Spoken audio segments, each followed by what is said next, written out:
Kericuhan di final sepak bola SEA Games 2023 antara Timnas Indonesia melawan Thailand berakibat manajer Timnas Kombes Sumarji jadi korban pemukulan. Kedua kubu bentrok sesaat Timnas Thailand menyamakan kedudukan pada menit 98 menjadi 2-2. Kericuhan berawal ketika laga Timnas Indonesia U22 versus Thailand harus dilanjutkan ke babak extra time. Thailand mampu menyamakan skor menjadi 2-2 di penghujung babak kedua. Setelah gol tersebut, kericuhan pun terjadi di bench kedua tim. Tampak para pemain dan staf pelatih kedua tim saling hajar di pinggir lapangan. Kamera sempat menangkap ketika manajer Timnas Indonesia U22, Sumarji, dipukuli beberapa staf pelatih Thailand. Bibirnya pun berdarah ketika wasit melerai perkelahian. Sementara itu, wasit mengeluarkan beberapa kartu merah kepada para pemain dan staf pelatih kedua tim. Perkelahian pun berhasil diredam. Pertandingan lalu dilanjutkan yang berakhir Indonesia menang 5-2 atas Thailand.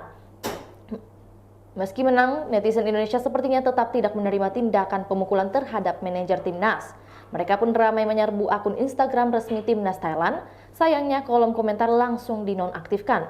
Tak hanya itu, para netizen di beberapa media sosial bahkan menyuarakan untuk menandai Thailand, apalagi ketika harus bertandang ke Indonesia nanti.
Itulah tadi berita hot news kita pada hari ini. Saksikan berita hot news lainnya hanya di kanal YouTube dan Facebook Tribun Timur. Terima kasih sudah nonton. Jangan lupa like, subscribe, dan share ya.